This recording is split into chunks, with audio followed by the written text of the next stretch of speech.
Hello, my name is Dr. Sidney Freeman, and I'm the host of Saturday Soul that is presented by the Liberation Movement. I am so excited to be with you today to talk about a process and program that is really important to the liberation of Black people, which is Black liberation. We apologize for having a slight delay. Our guests who we had invited were not able to be with us, but we have one of our board members, Brittany Hughes, who we'll bring up in a few seconds.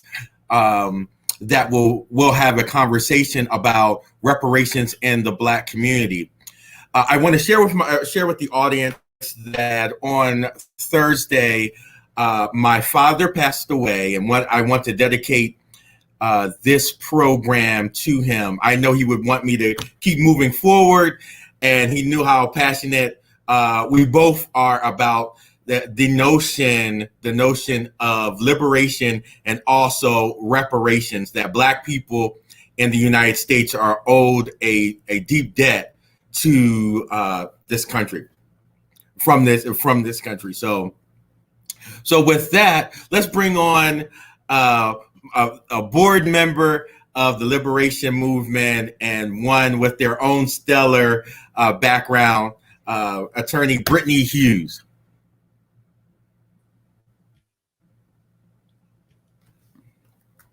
Hi. Brittany, how are you? I'm good, Dr. Freeman. How are you? I'm good. So I'm looking forward to this. Let's let this just be a conversation. I know we've both had some time to look at the book on reparations by Dr. Darity and Kirsten Mullen. And thank you for those condolences, those who have posted that in the chat. So let's just begin by asking you, what is reparations in your perspective? I mean, that's obviously the natural beginning to this conversation. Like, what is reparations? And ever since you invited me to this show, I've kind of really been thinking through that.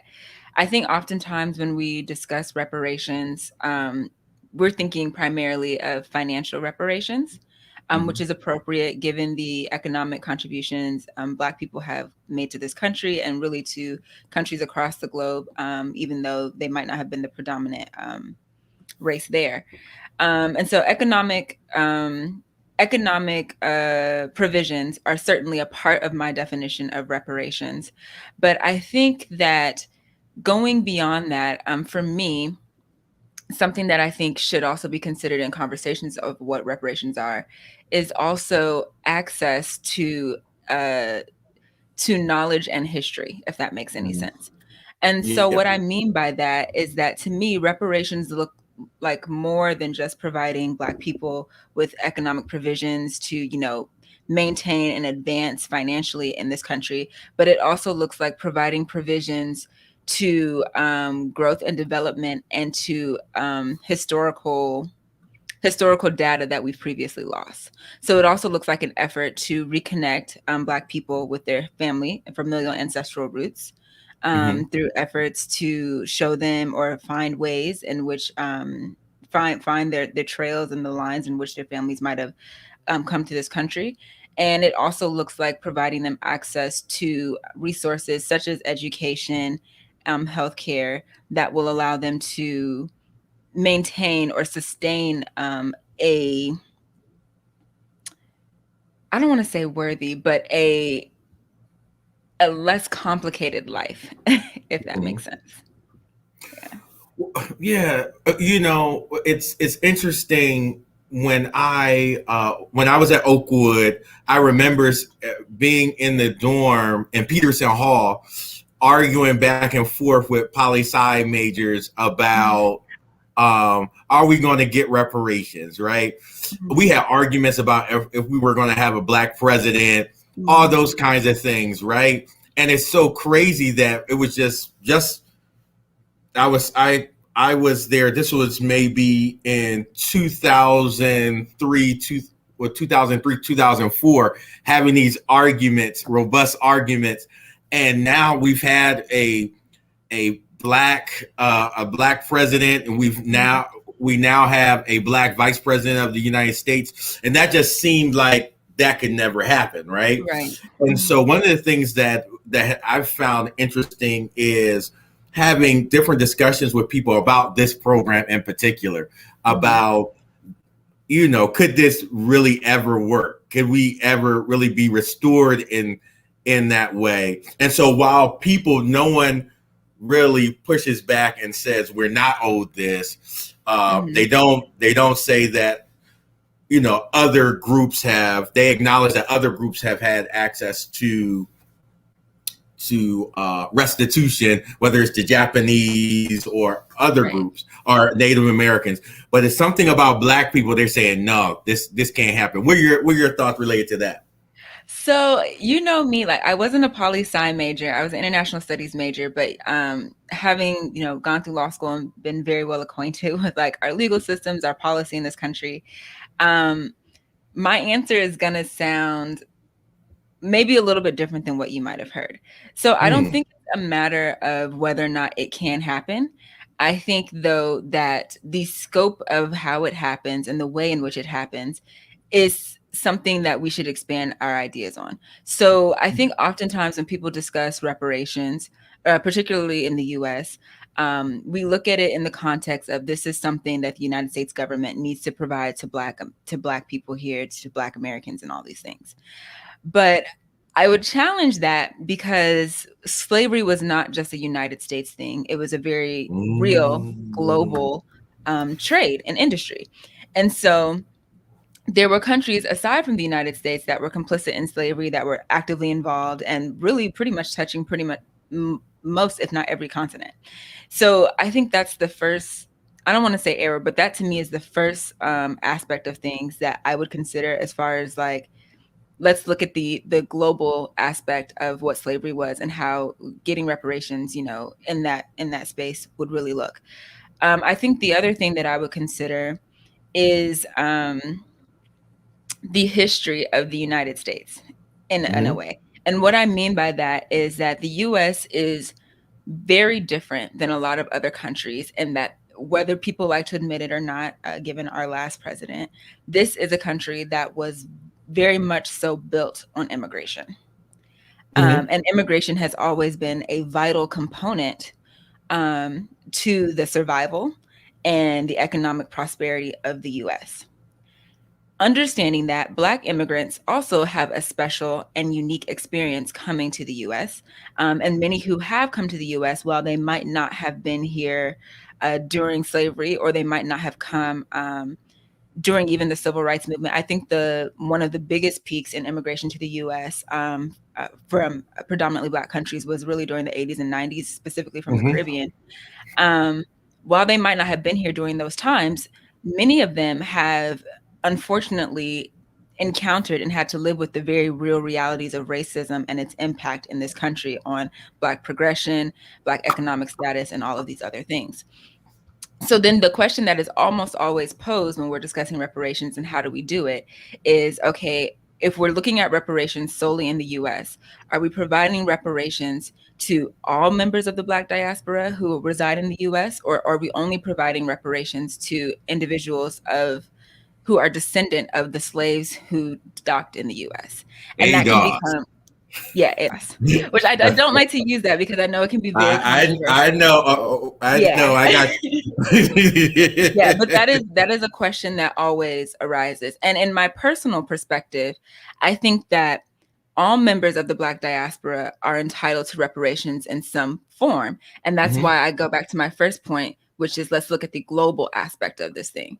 So in looking at that, do we think that the US Congress is the best vehicle for allowing that to come to pass? Or do we now start looking at international organizations such as the United Nations and things of that nature, and global treaties in that sense, to decide whether or not something something more comprehensive or something that involves more governments as opposed to just the U.S. government would be a better vehicle for providing people throughout the diaspora the reparations that we are entitled to.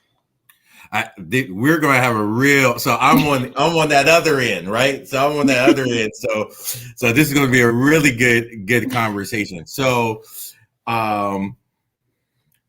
you know, one of the, I'm still trying to process how a Pan-Africanist or a diasporic approach would work and is enforceable, particularly by the United Nations, when a lot of times the United Nations needs they're not as strong as we would like them to be, and even these other organizations.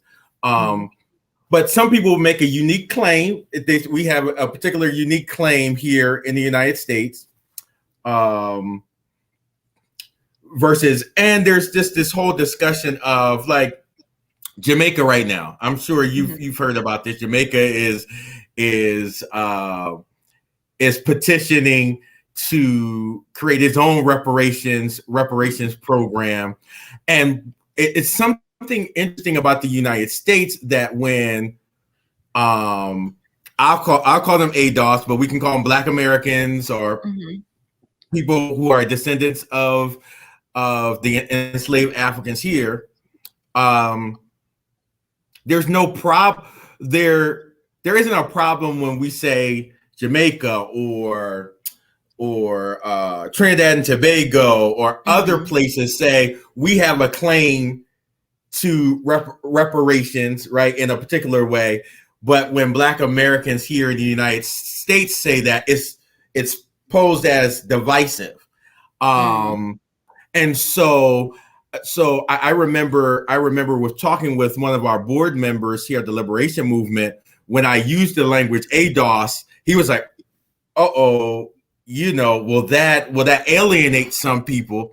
And I was saying, my thing is that I actually I like the delineation of saying there are people that have a unique claim to the United States. Right. However, that does not preclude us being having diasporic conversations, right? And supporting one another. So I think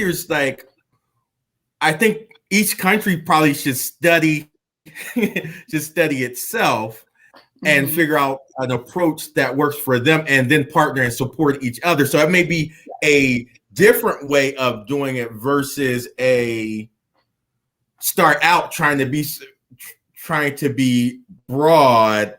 But that's just my perspective. You can push back on me. I think that there's a lot of merit to that perspective. And I think, like, generally speaking, when we talk about Black people, there's just so much diversity culturally within the diaspora. Much of that is directly attributable to slavery, right? Like, who enslaved who, where they landed, the geography and all those different things impacted what they ate, what they listened to, how they spoke, and who they interacted with. And so much of that diversity in our diaspora is, directly attributable to slavery, which means that the solutions or the reparations that come as a result of the slavery that we've each experienced might need to look different for people in different spaces. I don't think that is necessarily a bad thing at all. But that is another reason why I say that it's something to me that, like, should probably, in my personal opinion, be worked out on a more global scale than solely just in the US. Now to the comment that you made as far as, like, using language like ADOS when discussing reparations and, like, the division that can cause here in the US specifically, I would agree that it's not a term that I've gotten much excitement about. I don't think that people really like to hear it. And I think that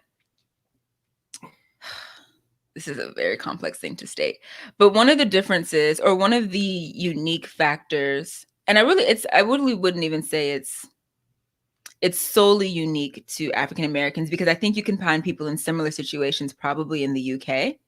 But one of the unique things about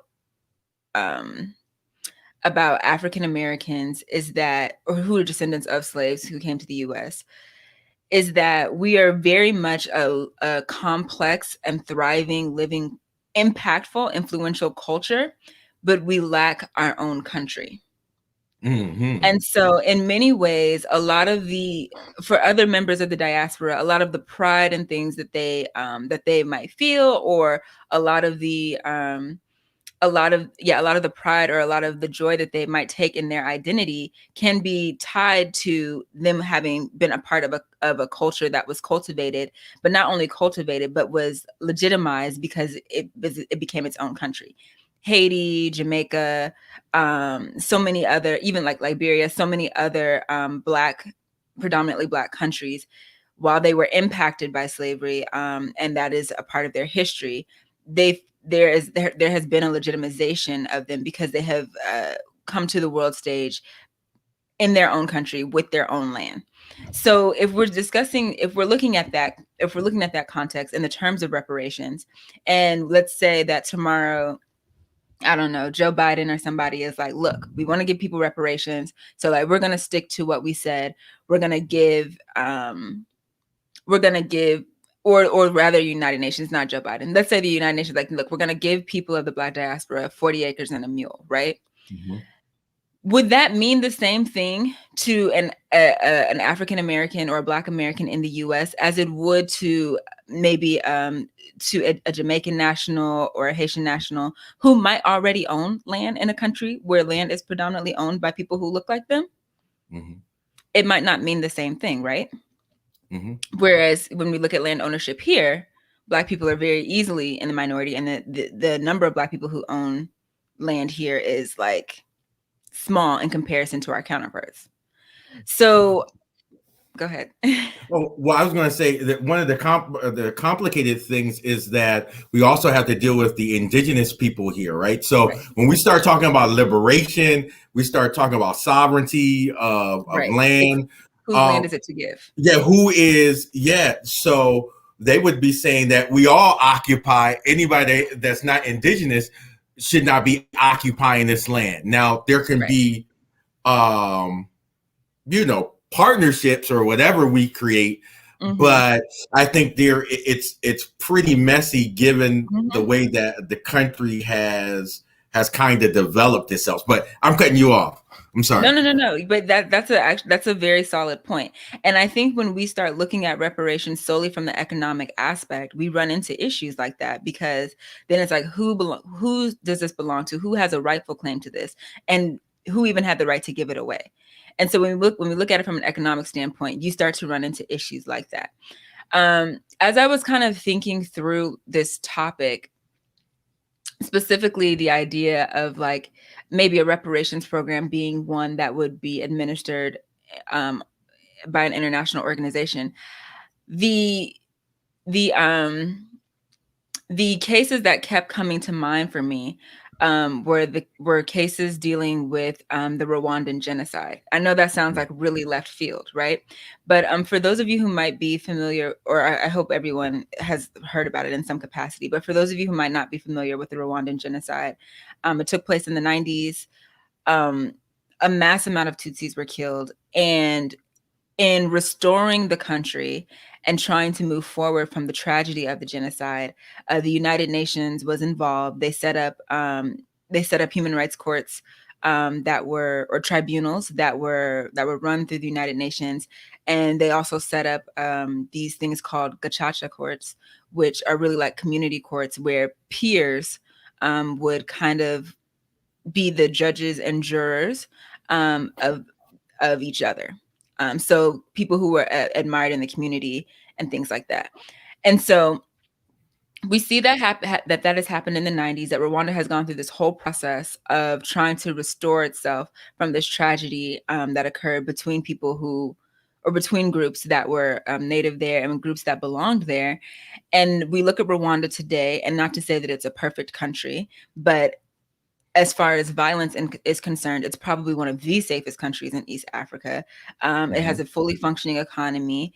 Laws have been changed in an effort to prioritize healing and prioritize restoration amongst that group of people. One of them being is that prior to the genocide, people were identified, whether on ID or in schools, as Hutu or Tutsi.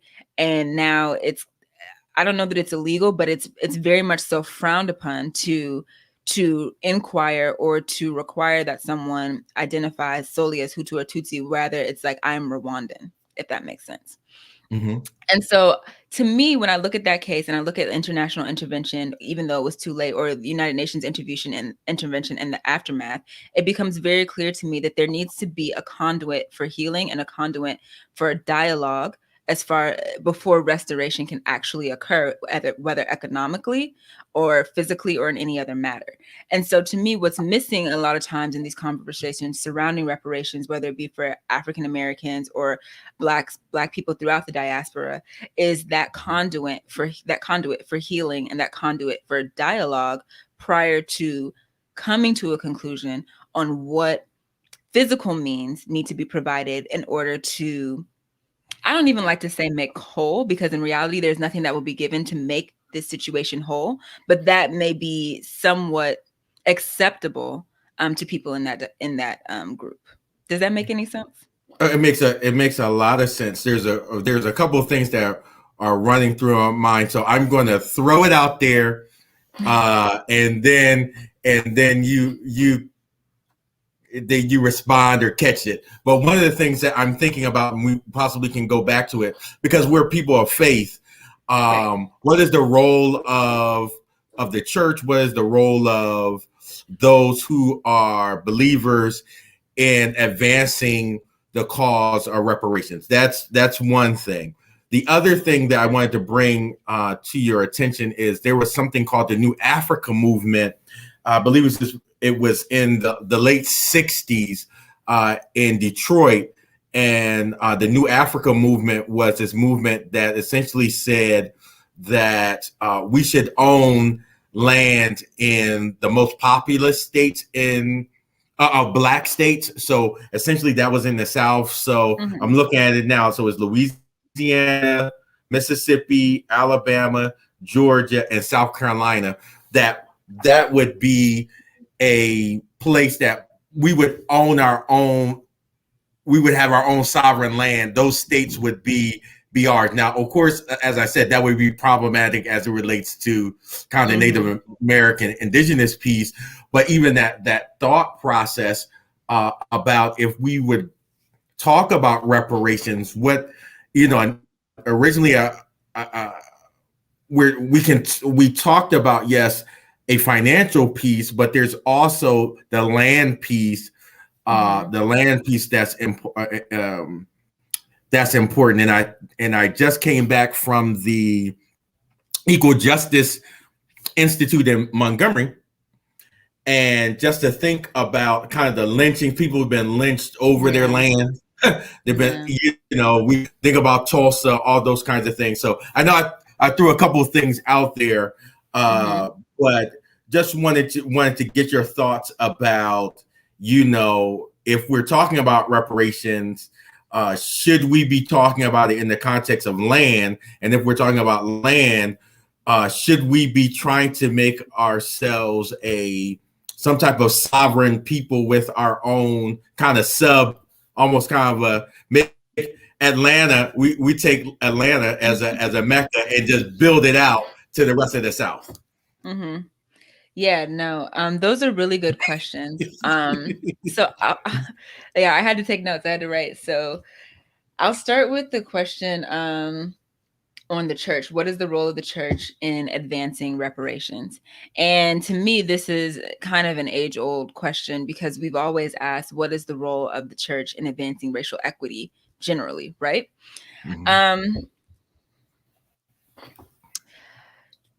I think obviously the answer to this question will vary based on who you ask. So you asked me, so I'll tell you what I think. I think I think the role of the church should be an active one. The reality of what we are experiencing, however, though, is that the church, and I will really only speak about what I've seen in Christian denominations. I won't speak to other denominations because I'm not as familiar. but the church has in many ways missed opportunities to be actively involved in advancing racial equity or advancing reparations or other mechanisms of promoting racial equity, because in many ways it would likely be detrimental to the structure of the church. I'm just saying there are there are a lot of components of institutional religion that benefit from white supremacy, from patriarchy. Is that did the Black church benefit from white supremacy, or just the white part of the church? I don't see any situations where the Black church benefits from white supremacy, but there are instances, which I think even Carter G. Woodson spoke about in his book, The Miseducation of the Negro, where the Black church does benefit from classism, which is, a whole different conversation, right? Yeah. There's a certain status that might be attained in society or community that makes a particular being member of a particular church more of an elite thing, and there is separation between classes of rich and poor in the Black community in our churches, which has been, to be quite honest with you, detrimental to the communal growth of the Black community, truthfully. So sorry, were you about to say something? No, I was just going to say, those that are watching, I wanted to give them an opportunity. If you have questions, please put them in the chat. We'll take your questions. We're having a good time with our conversation, but we want to bring you in. But finish, Brittany. Yeah, so like I said, I think that there have been benefits of classism within the Black church, or that certain members of Black churches have benefited from classism. I don't know that they have, as an institution, have really benefited from white privilege or from white supremacy, but I can say that there might have been individuals who themselves might have found a way to benefit from white supremacy in some case, whether that be by like tokenism, whatever. So the role of the church, like I said, should be an active one in advancing racial equity. And really, I do believe that if our churches, particularly Christian churches, lived by what Bell Hooks describes as a love ethic, then there would be a very strong case for the church to then want to advance things such as reparations or other mechanisms that promote racial equity. But too often, and this is very unfortunate, our churches do not really rely on the power and the strength of love, even though we preach it. And we rely more so on economic provisions. And I'm just being honest.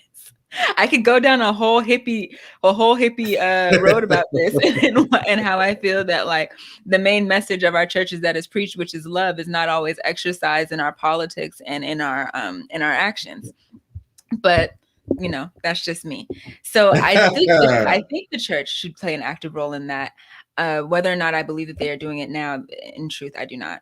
But I don't think that it's past redemption. And young leaders, such as yourself, as me, who are involved in our churches, or who seek to be involved in churches and seek to grow spiritually in that space, should take seriously their role in changing those institutions so that they are driven by love ethic and thus more involved in creating a space of equity amongst all of us. And I don't just mean that for Black people, although I know that's what we're discussing today. I mean that for everyone, no matter their background. That is something that we should all be invested in. We should all be invested in remedying the inequities that have oppressed other people, whether they look like us or not. That is what it is to live a love ethic. What you're saying is powerful stuff. I've been really thinking about the way in which, for instance, this particular platform, how we can, although it is one that we would in some ways see as a ministry, but that it be one that would be active, right? It would be active and model this love ethic that we're talking about. Right. And in particular, focusing in on the needs of Black people within the diaspora. But let's go to that second part where you were going to address this whole land piece and that kind of stuff. So I had never heard of the movement you described, where there was, I guess, kind of a discussion about us occupying land in certain states, predominantly Black states, like or cities like Atlanta or Mississippi and things like that. I'd never heard of that, but I think that's a very interesting concept. I guess the question, in you posing the question, a question to me came to mind, and really that question is, what is the goal or the purpose that you are trying to achieve by owning land? And I think for many of us, land symbolizes, and often can be, a mechanism for maintaining and advancing generational wealth. It is a mechanism for earning a living. If you own your land, you can build on your land. You can thus make money off of your land. It essentially represents a form of economic freedom. So that, to me, it ties in multiple things, and I hope y'all stay with me on this. That, to me, begs the question, given the current state of our Earth, CC climate crisis, right, is owning land in particular places, or owning land generally, as economically beneficial as it once was in the past? And if it's not, is there another mechanism where we can reach the same goal without necessarily having the 40 acres?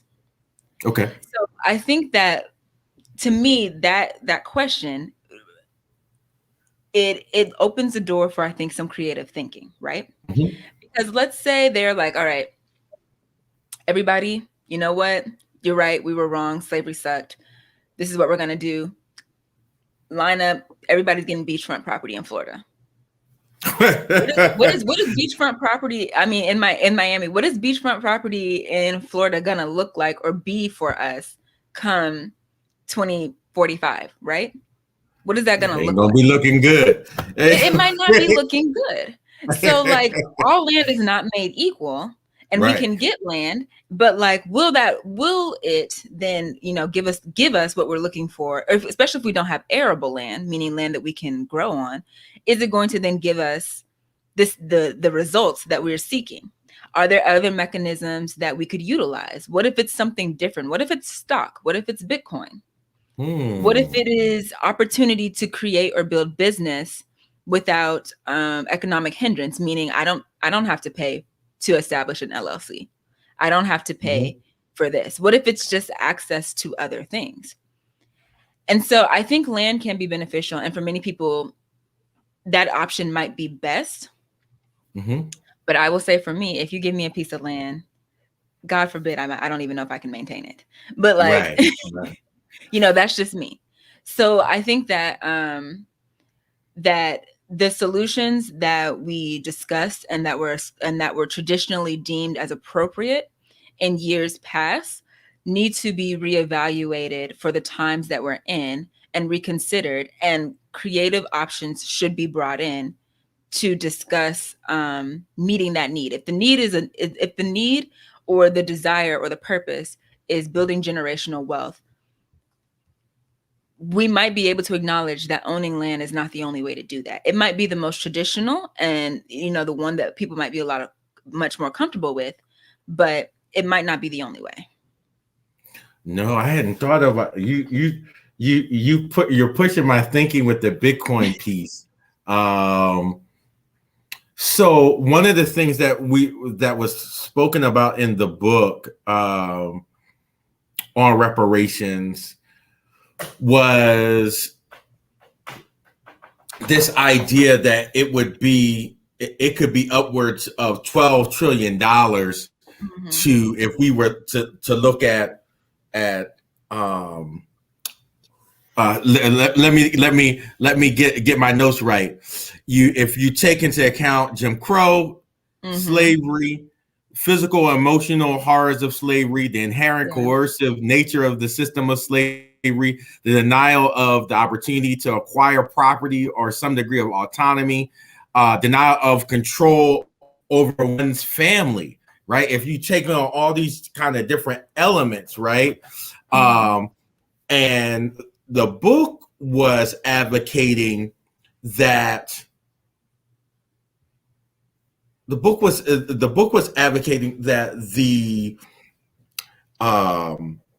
that it couldn't be just that it can't just be slavery that we're looking at. It has to be kind of a comprehensive piece, and that it needed to come from Congress, not the legal system, because they said, look at Brown v. Board, look at all of these different legal precedents, even if it comes down from the Supreme Court that they should stop segregating schools or whatever it was, redlining, people still do it. So they had lacked the legal enforcement where Congress has the resources to implement that. So what are your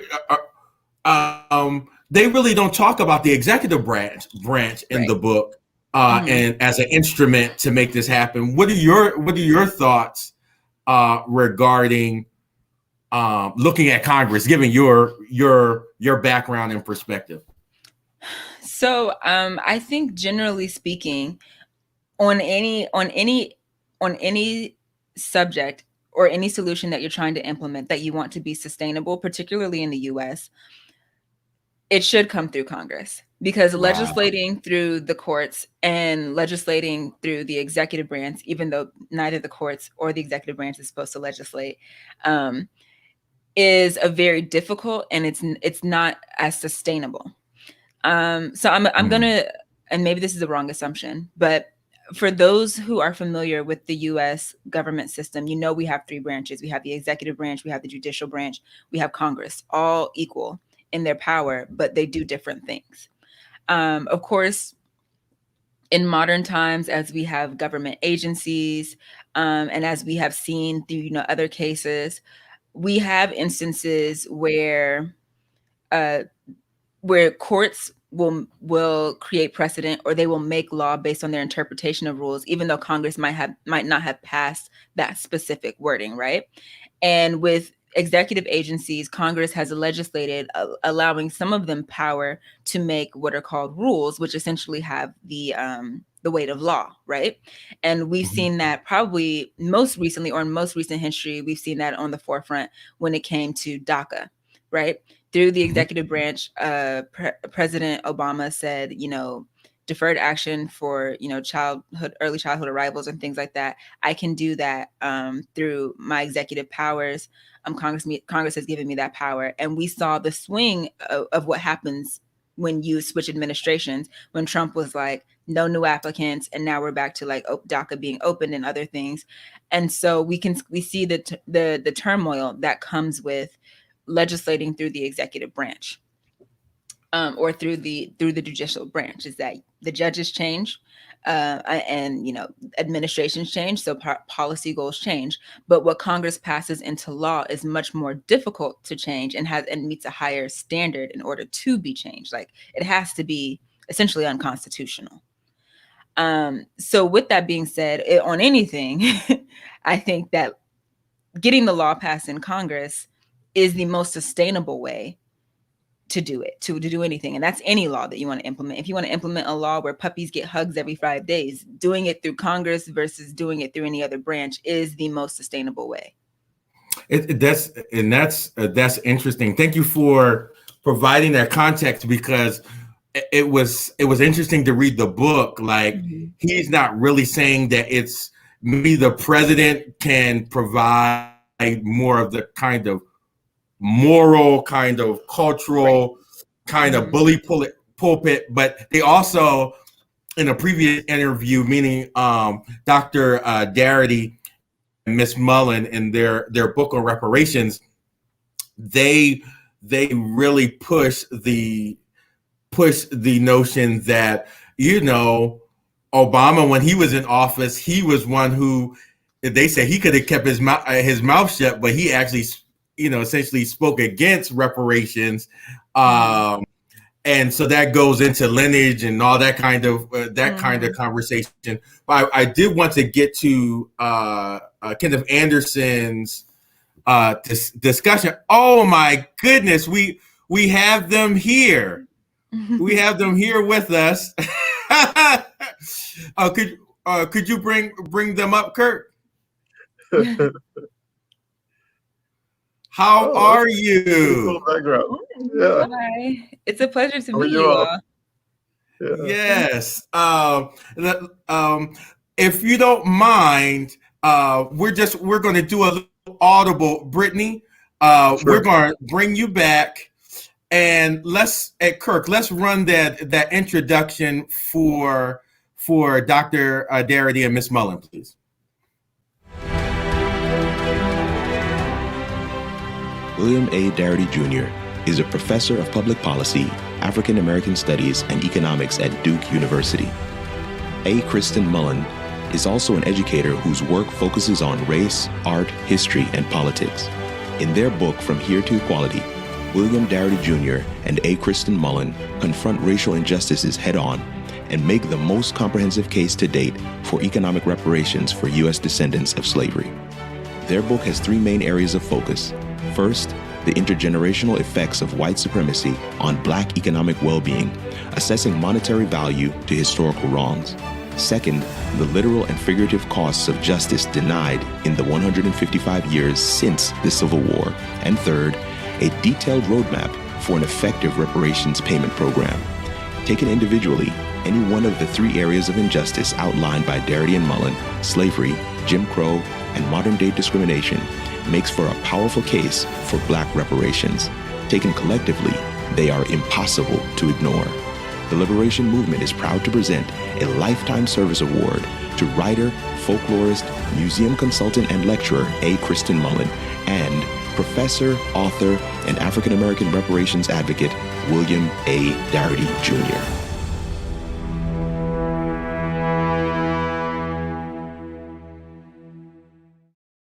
All right, we have a treat for you. So you actually have an award here, and I'll read it to you. We have no idea.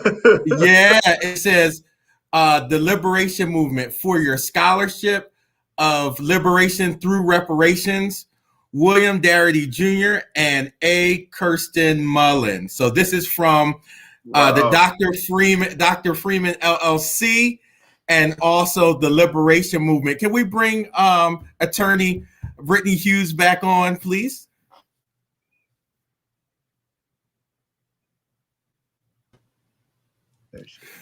Yeah, right. So she was one of the former aides. Well, could you introduce yourself and just share a little bit about your background? Sure. So I was previously a deputy legislative director and counsel for Congressman John Lewis prior to his passing, and I now work in economic policy at Ernst & Young, primarily on issues that deal with the financial services industry. Wow, great. Yeah. Well, thank you. We had no idea whatsoever. It's okay. Thank you for being here. Yeah, and we just wanted to celebrate your work, and thank you for your contribution. We've been just having a conversation for close to an hour about reparations. One of the things that we're going to do, thank you for reminding me, we have 10 free copies of From Here to Equality, Reparations to Black Americans in the 21st Century that we're going to provide to the first 10 people that email us, and you'll see kind of the digital banner that's going below on the screen. If you email us at thelibmovement@gmail.com. Email us your information. We'll get the book to you. But I just had in the last couple of days, we had the opportunity to really go back over the book, in particular your chapter 13, and really looking at the plan, and wanted to maybe ask you a few questions. I hope, if Kirk doesn't mind, Kirk is our audio video person. If he, I know his schedule is tight, but if he can just give us maybe 20 more minutes, I would love to still engage with Dr. Darity and Miss Mullen. Brittany, could you maybe throw out a question, and then I will. I have over 40 questions, but we'll keep we'll keep going. Sure. I mean, it's a little on the spot, but I guess given the research and everything that you guys have done, and understanding the economic impact of not just slavery but also Jim Crow on the Black community in the U.S., what do you feel would be the most efficient mechanism for repaying that? Like, what does that look like in 2021, as opposed to what it might have looked like in like 1940 or 1865? Yeah. This racial wealth gap, which is the difference between what Black households have in wealth and white households, and that's a figure of about $840,000 today, and you're looking at about 11 to 12 trillion dollars debt owed by the U.S. government for Black American descendants of U.S. slavery. But it's because of the failure of the U.S. government to make Black American descendants of U.S. slavery whole, at any point from the Civil War's end forward. This amount has only grown over that period of time. There was a proposal at the end of the Civil War to, not just a proposal, but a promise to provide 40-acre land grants to the newly emancipated Black citizens. But that promise was denied them. And then coming forward, you had the federal government making substantial wealth investment opportunities available for white Americans. The Homestead Act being perhaps the most signal one, providing 160-acre land grants beginning in 1862 to white Americans, including recent immigrants from Europe. So we're talking now, as I said, about 11 to 12 trillion dollars. It's a debt that we would imagine would be paid over a maximum of a decade, and that it would be paid in the form of direct payments to the eligible recipients. And the eligible recipients would be, people who could, individuals who could meet two standards, two eligibility standards, a lineage standard and an identity standard. So I've mentioned, these are individuals who are descended from at least one person, one ancestor who had been enslaved in the United States, and who also have self-identified as Black, African American, Afro-American, or Negro for 12 years prior to the creation of a reparations plan or the enactment of a reparations study commission. So, the U.S. government would have been much better, been advised to have paid the debt, a century and a half ago, when it was much, much smaller. And certainly African American descendants of U.S. slavery would be in a much better position financially, much more secure position today, had that debt been paid, and had Black Americans been protected. And that's the other important piece. Either the Union Army would have needed to have been in place continuously, probably throughout the 19th century, to protect them, or the Black community itself would have needed to have been armed so that it could protect itself. I would just add that the important point from our perspective is that people be given monetary payments so that they would have full discretion over the use of the funds. So at the end of the Civil War, the premise was that you gave people land allotments. Our feeling is that in the 21st century, it's more appropriate to give people a sum of funds similar to what's been done for other groups, victimized communities who have received reparations, whether it's the German government making payments to the victims of the Holocaust, or it's the US government making payments to Japanese Americans who were unjustly incarcerated during the course of World War II. The people, if they want to purchase land, certainly can do so, but if they want to do something else with the funds, then it should be a matter of their choice and discretion. Sorry, Sydney, if you don't mind, I have a follow-up question. Okay. I think that's really interesting that you said that, because prior to you all joining, Sydney and I were kind of having a back and forth about whether or not land or versus, money or other mechanisms was appropriate. The question that I have now is kind of like, given this wealth gap, given, the reality of how Black Americans, the quality of life that they have in the U.S. versus what, other races might experience. You mentioned that there would be payout over a 10-year maximum time frame, right? And so my question is then, if we continue, if we were to get those payments, starting tomorrow, and new Black children are being born every day, and let's say that many of the obstacles that or the problems that we set out to cure have not been remedied, is there a threshold that we would want to hold, or say like 10 years time maximum payment, given that Black people are able to obtain at least this certain level of quality of life? Is what I'm saying making sense? Like, let's say that wealth gap continues to exist, even though these reparations are being paid, then what would we do? Or what are your thoughts on that? Is that something that you could see as a possibility? Do you mean that the wealth gap would come back into existence? Because you eliminate it by definition, virtually. The payments would eliminate the racial wealth gap. Mm-hmm.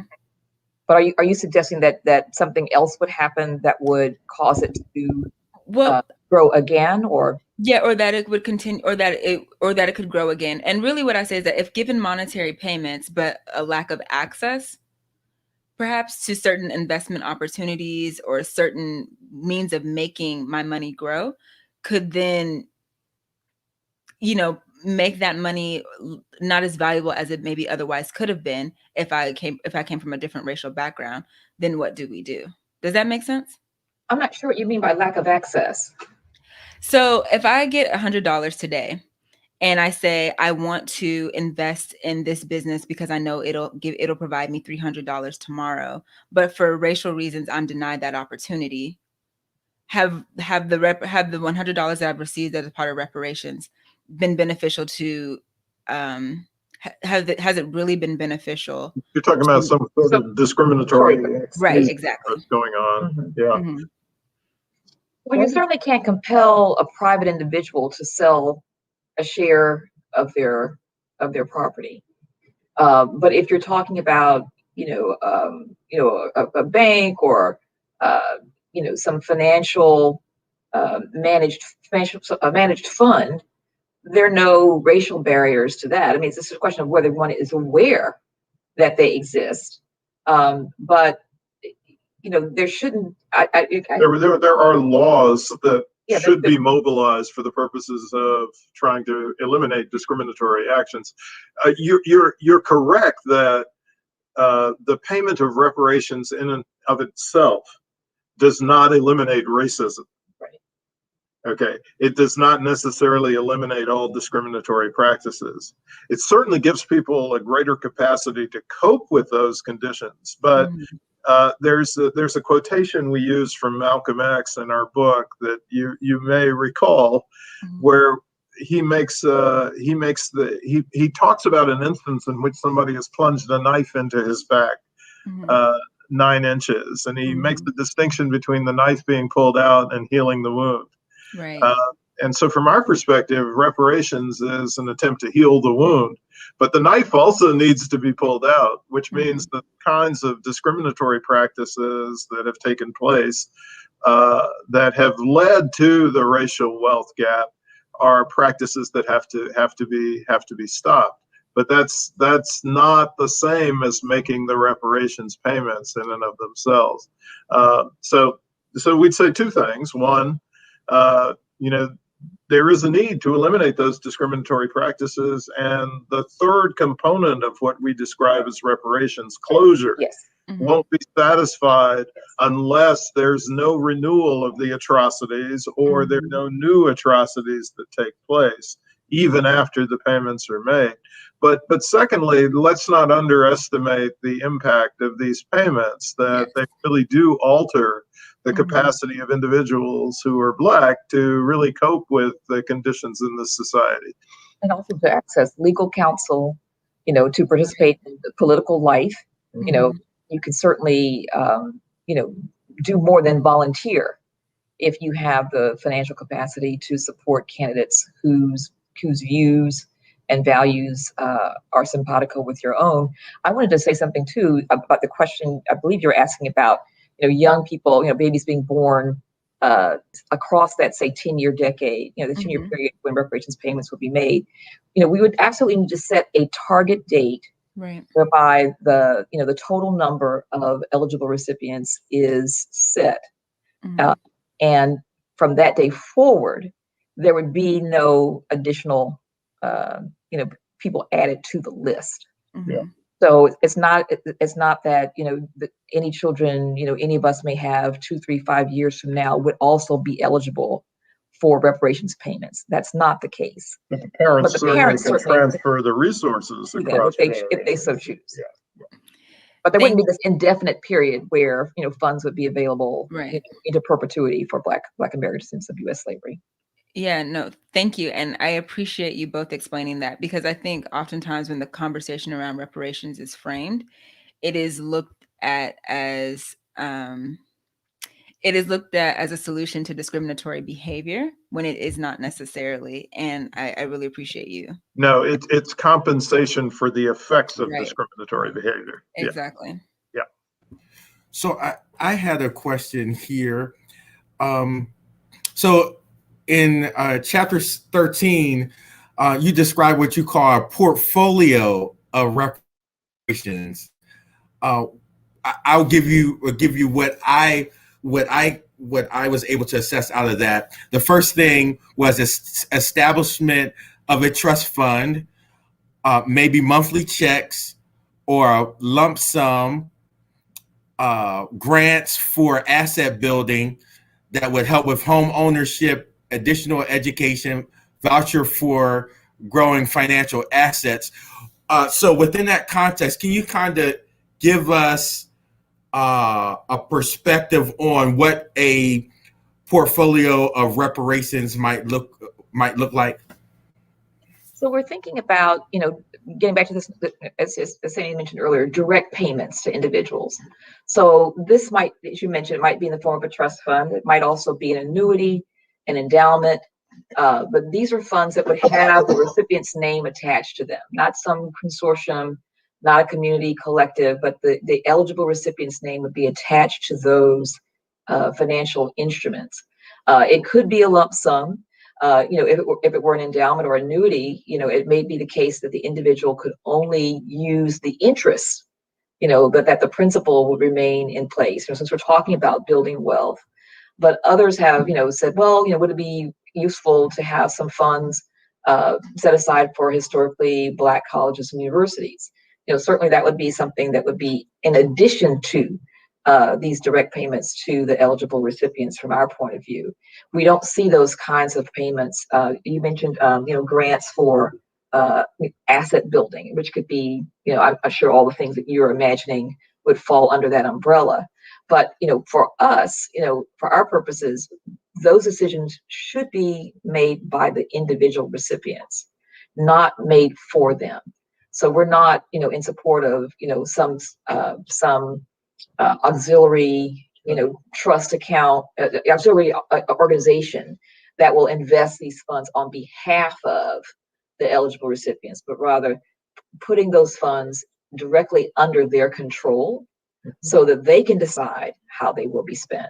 I mean, if there were to be programmatic initiatives or community level initiatives, those would have to be above and beyond the direct payments to the eligible recipients. And we're a little squeamish about some of that. given the fact that we have rapid gentrification in the United States. And so communities don't remain stable. And so there's no assurance that the resources would go to the folks who merit the resources if you relied upon community level or neighborhood level projects. But we don't exclude those altogether. We just want to be sure that that's above and beyond what is committed to the individual recipients. So Franklin and Barry talked about this notion of a super fund, right? Could you talk about what is that and why might it be important in a discussion about reparations? So, a lot of people, feel more punitive and think that it's really important that corporations and communities of faith and other organizations that benefited from, from slavery, that benefited from Jim Crow and discrimination taking place now should be made to pay a financial penalty for those advantages that they received, and that those funds would be put together, perhaps together with funds from the federal government, and managed in such a way that they would be given to the eligible recipients. But there's no way that you could compel them to put those funds aside. It would have to be a voluntary project. I'm not sure, how you would put pressure on them to do that. Part of the difficulty is that the activities that they engaged in, whether they, owned Black bodies, if they leased them, if they, in some ways rented them, those activities were legal at the time. Immoral, yes, but they were legal. And there have been any number of groups that have tried to mount a legal case, but they've run into, at least two types of barriers.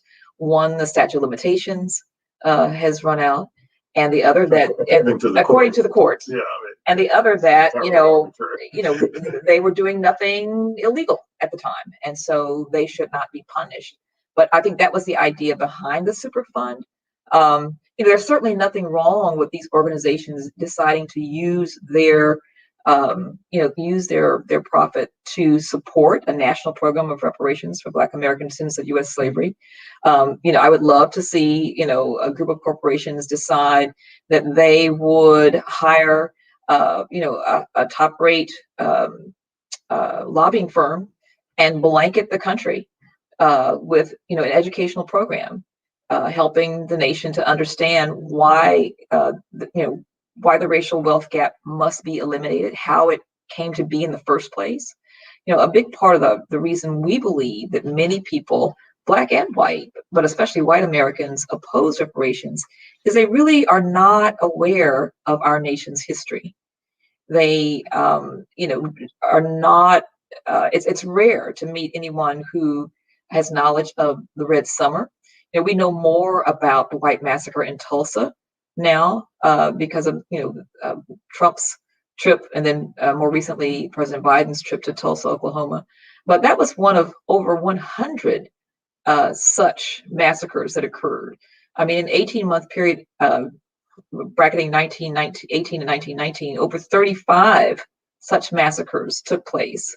And I think people are stunned to hear that. And you can research these massacres down to, in many cases, learning who the white people were who were involved, and people can see, oh my gosh, that's my great-great-grandfather.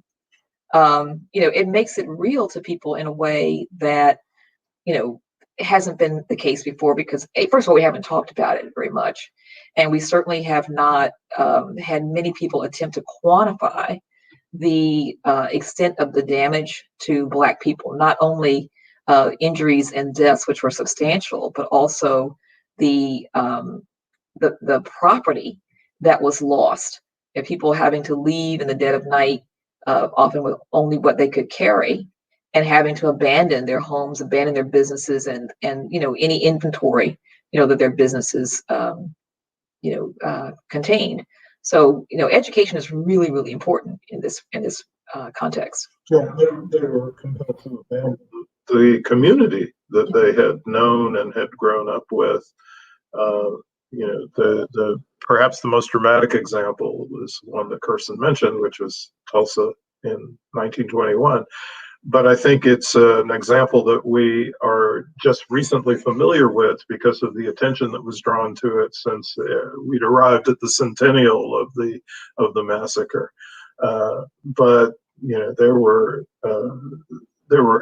almost countless other instances where this took place, where Black lives were lost. And then from what's significant from the standpoint of the racial wealth gap is the fact that Black property was appropriated and seized by the white terrorists. And in many instances is still held by them or their descendants to the present day. In Wilmington, North Carolina is another such location. 1898 was the year of that massacre. And this is a city that was, Black majority, and Black men were duly, legally elected, officers from the city up.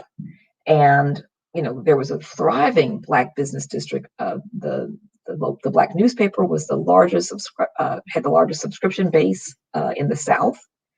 And it was, the population of Black people dwindled after this. I mean, you're talking about, I think the voter rates dropped from something like, over 60% participation to less than 10 for Black, for Black men. And then you begin to see, looking at the and the city goes from being a majority to a majority white city. But then you also see in the days and weeks after the massacre, huge numbers, just page after page after page in the magistrates' log books of new owners of the properties that had been formerly, owned by Black people. Did the Black people agree to have their property taken over? This is research that has yet to be done. I don't think that was the case. Yeah, I think it was simply appropriated because they were absent, and there was no one to contest it. Well, I want to go back to something that so Attorney Hughes and I we disagreed at the beginning of our discussion about, and that is kind of just the foundation on the way that we should go about getting reparations, right? So I'm sure you've heard the discussion where maybe we should have more of a Pan-African approach where we go through the United Nations and we think about it from a diasporic perspective where we try to gain reparations globally through, where United Nations is kind of the big one that I'm thinking about, but Brittany may have some others. Could you talk about, and Brittany, feel free to jump in. I don't want to mischaracterize your position, but could you talk about why you approached the development of your reparations program the way that you did? I'm sorry. Oh, no. I'm sorry. For us first or to Brittany? Sorry. Oh, okay. All right, go ahead. Sorry. Yeah. We started with the presumption that the community that is owed a debt is the community that descended from the individuals who were promised and denied the 40-acre land grants in the aftermath of the Civil War. And this is specific to the U.S. experience. And so this is a debt that is owed uniquely to that community by the United States government. So that was the starting point. There is, of course, a potential diasporic claim that could be made, but that would be distinct and separate from the claim that we're making in the pages of From Here to Equality. And what has happened customarily with respect to other communities in the Black or African diaspora is that they've made their own claims on specific national governments based upon the experiences of their communities. So, for instance, the Congo is in the process of making a claim on Belgium. The CARICOM countries collectively had made claims on the European nations that enslaved their ancestors and colonized them.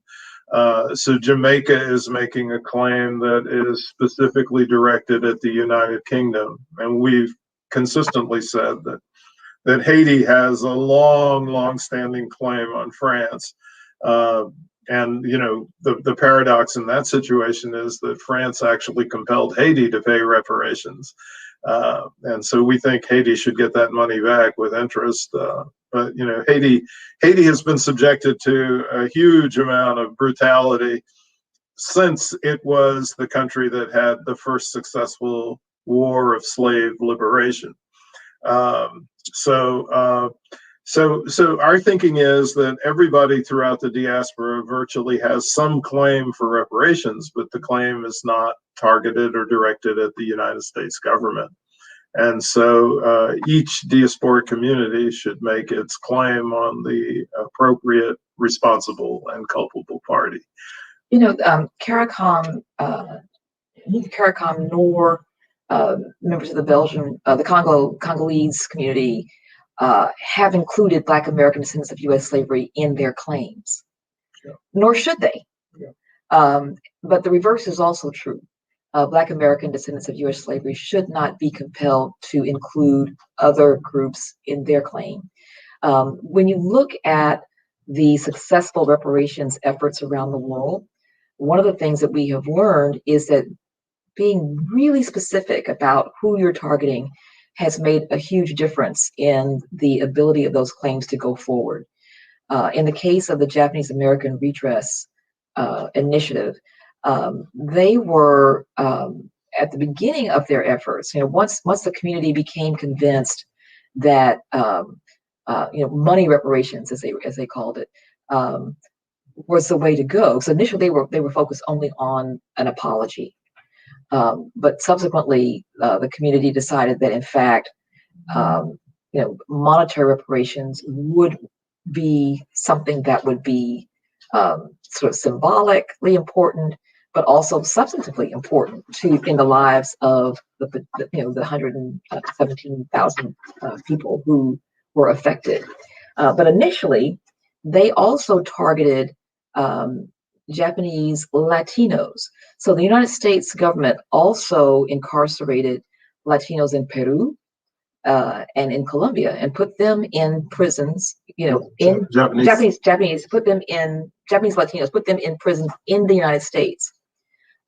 But as the architects of that redress movement, talked to more members of Congress, it became clear that they were not going to succeed if they had these non-American citizens in that redress movement. Now, eventually, they were able to have a separate effort that that was specific to the Japanese Latinos. Now, they received a smaller reparations payment, but they also did receive the apology. So, what we have seen is when you tend to lump these groups together, it tends to diffuse and dilute all of the efforts. We've not seen a situation where bringing them together made them stronger. Certainly the groups, I think there's a lot to learn from each other, sharing strategies, sharing research objectives. I think, rallying, that I think is a positive. But as Sandy was saying, the histories of these groups are not the same. We're talking about involuntary migration in the Black American, these people who were brought here in chains versus people who came here voluntarily for job opportunities. And I would say Black and white immigrants who came to the United States came here because of what they saw in terms of businesses and schools and highways and parks. All of these are things that were made possible by the blood, sweat, and tears of the Black Americans who were enslaved here. So two different kinds of issues here. They're complementary, but they're not the same. Yeah, and I'd like to mention, we actually talk about this in our book. The United Nations has already made a call for reparations. The United Nations has a working group of experts on people of African descent. And I think circa 2016, they issued a report that called for reparations for Black Americans, emphasizing current injustices as well as enslavement and its long-term effects. And in particular, they were paying close attention to police executions of unarmed Blacks as another indicator of the range of atrocities that have taken place in the United States. And those atrocities have been directed in a cumulative way across the generations against Black Americans whose ancestors were enslaved in the United States. And so the UN has called for reparations already. What's the problem is the UN doesn't have the capacity to enforce any of its declarations on what country A or country B should do. And so that's something that has to be a product of the political struggle that we wage internally in the United States. And I'm paying close attention to our time, but I did want to ask, so our platform has a lot of individuals that are people of faith. And so what can communities of faith do to a particularly Black community of faith, right? What can we do to push this type of movement forward? I think it's important to petition and lobby Congress, to write letters, to develop resolutions supporting a national program of reparations for, Black American descendants of U.S. slavery, to be really specific about what you're talking about. There are folks who say, oh, we've got legislation in place in the form of HR, now HB 40, but this is legislation that we don't think is going to get us there. And neither of us support HB 40 at all, as written. We do not. And there are four basic reasons for that. HB 40 does not give a directive to the study commission that we think is going to do the job. It does not specify who the eligible recipients are. It does not talk about this lineage or this self-identity standard of individuals who are descended from Black American descended from an individual who was enslaved in the United States, or individuals who self-identify as Black, African American, Afro-American, or Negro at least 12 years prior to the creation of a reparations program or commission. HB 40 does not identify the elimination of the wealth gap as its goal. It does not specify that the payment should be made directly to the eligible recipients. And it does not say that the bill should be paid by the federal government. It does not, say that the federal government is capable and culpable and should pay the debt. That's really important. But on top of that, the bill was changed dramatically in the markup session that occurred this spring. Originally, HR 40 provided for 7 commissioners. That number ballooned to 13, and now it's 15 commissioners, a very unwieldy number. The Japanese American Redress Commission began with 7 members. Interestingly, a quorum is established by 7 members. So 7 of 15, not a majority, not a supermajority, but 7. That's odd.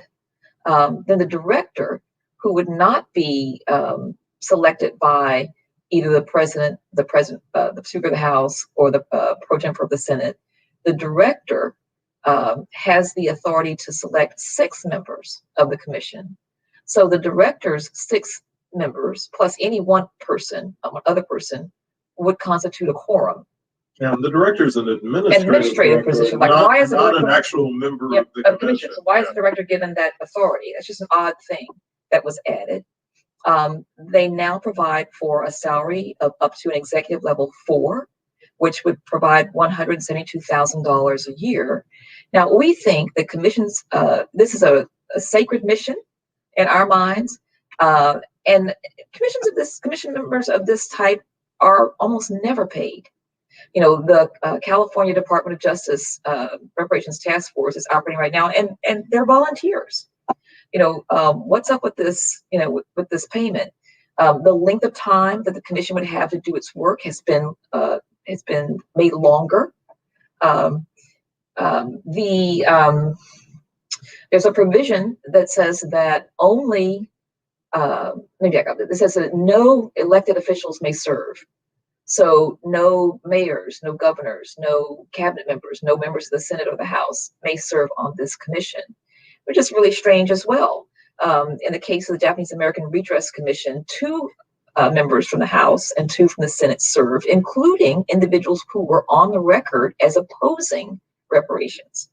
And part of the reason that they did that was to increase the credibility of the commission. You know, elected officials are responsible and responsive to their publics, but this commission is responsible to no one. The other thing that is really concerning is that they have requested to be exempt from something called the Federal Advisory Commission Act. And that is a legislation that was put in place in the 1970s to make sure that commissions of this type do their work in the public, that they are required to have public involvement, that their meetings, the meeting times were made public, their minutes, the transcriptions, their reports are made public. This commission has requested to be exempt from that. Yeah, I think HB 40 is a clever ploy because it gives people the impression that this is a way to support reparations or to declare your support for reparations. But it's actually an off-ramp away from true reparations. The other off-ramp is this array of so-called reparations projects that are being initiated at the local level. You know, whether it's Evanston, Illinois, or Asheville, North Carolina, or the state of New York has a reparations commission. California has its task force for reparations. And I think what's important to recognize is that if you set as your objective elimination of the racial wealth gap, states and localities simply do not have the capacity to do that. So whatever they're doing, which might be extremely desirable, is not the equivalent of what a reparations project should be doing. And so they should call these things something else. But, you know, thus far, people are applying the label reparations to these local initiatives. And to give you a sense of how distant the capacity is of states and localities to exercise a true reparations project, we've said, and Kirsten said early in this conversation, that it would require at least $11 to $12 trillion to eliminate the racial wealth gap. And the total combined budgets of all states and localities, and this would include New York, California, Evanston, Illinois, all cities and all state governments in the United States, their total combined budgets are about $3.1 trillion. So they simply do not have anywhere near the capacity to meet the bill. And the federal government is the culpable party as well. So not only is it capable, but it's culpable. But, you know, we would, you know, hope that your listeners will get a copy of HB 40 and read it for themselves. You know, we had not read it 5 years ago, and we were stunned. We thought we knew what it said. Yeah.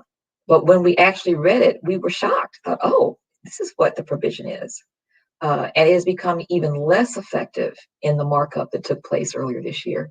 The version that appears, I think, online for 2020-2021 is actually previous to the version that came out of the markup session that the Judiciary Committee held in April. And both of them are unsatisfactory, but we would argue that the version that came out of the markup is perhaps even worse than the version that existed beforehand. I think people are not aware that the bill has been continuously rewritten over time, and largely rewritten for the worse. So we're getting close to our last few questions. I want to give Brittany, if she had maybe one more question. No pressure on you, but if you had one. I don't have any other questions. Honestly, this has just been such a fortunate opportunity to hear you all speak on this in great detail. I really appreciate the distinction that you all made as far as like the need, while there is a claim to, or there might be evidence of need for a claim for reparations for the larger diaspora, separating the two from what the U.S. federal government owes individuals who are descendants of slaves here versus what the world might owe the Black diaspora generally. Yeah. It's also the case too that there are members from the larger diaspora who have intermarried with Black American descendants of U.S. slavery, and their descendants would be eligible. Right. Yeah. So in fact, it would be. It's interesting to think about folks who never intermarried, right? Yeah, or folks who were free Blacks who at no point ever intermarried with folks who were either enslaved or descendants of those who were enslaved. I would raise the question as to whether or not those are families that appropriately should receive reparations from the U.S. government. Wow. Well, Brittany and I attended the same HBCU, Oakwood college when I was there. I believe she graduated when it was Oakwood University. And of course we have the best choir in the world. I just had to throw that out there. The Aeolians. We're world champions. I did want to, I could not leave this broadcast without asking you the role of HBCUs in this work, both from the standpoint of pushing for reparations and what they may receive out of the process of gaining reparations. Well, the HBCUs actually Blacks with considerably lower resources make more contributions proportionately to the institutions that we value, whether it's our churches or whether it's our colleges and universities. But the problem is we simply don't have many resources to give. Yeah. And so if a reparations payment that would amount to, say, $350,000 per person was made, that would alter the capacity to make contributions to the institutions that we value, like HBCUs. And so we're actually talking about a very different landscape. So that's one way. The other route is to have a reparations fund that would include resources that would be specifically directed at HBCUs. But here's also an opportunity for the private sector to act, because the real limitation for HBCUs in comparison with many of the predominantly white institutions is HBCUs have very, very small endowments. And the private sector could make a strong change in that without it necessarily being part of a national reparations program. So remind me, once upon a time, we did a back of the envelope calculation on the number of corporations and the amount of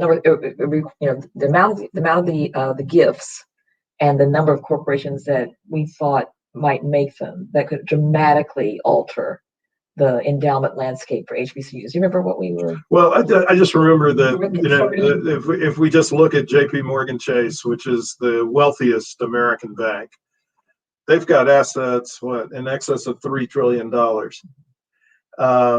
So you could take 1% of that and distribute it over across 5 to 10 HBCUs endowments, and it would have a positive effect. So yeah, I mean, that's another way to think about how HBCUs could be enhanced. I think the other thing, though, that we have to be concerned about is HBCUs don't always stay HBCUs. Well, they're always historically right. HBCUs, but they don't necessarily serve a majority of Black students. Yeah. And the most dramatic instances are in the state of West Virginia with Bluefield State and West Virginia State University. Yeah. And the current alumni are talking about changing the name of the school. Yeah. For example. Yeah. And then you have these discussions about predominantly Black institutions who are also in the mix of those conversations. I would ask, what's next for you? What's next for you in your work? How are you guys kind of pushing forward beyond the book? Well, we have a new book that will be coming out. Oh, yeah, not just us. Yes. We helped to craft what's called the Reparations Planning Committee, which consists primarily of a group of scholars who've been trying to think about how we could refine the content of Chapter 13 and provide an improved vision of what a reparations plan should look like. And so I'm not sure exactly when it will come out. This is always a mystery, but the University of California Press has agreed to publish this edited volume. Yeah. So that's one project. And we Brittany, continue. were you going to say something? Well, so that's exciting. Yeah. Thank you. I mean, we continue to write, opinion pieces and, giving lectures. We've had the very fortunate opportunity to have From Here to Equality taught twice in a local high school. Carborough High School, which is 2 cities over. And I think they're going to do it this fall as well.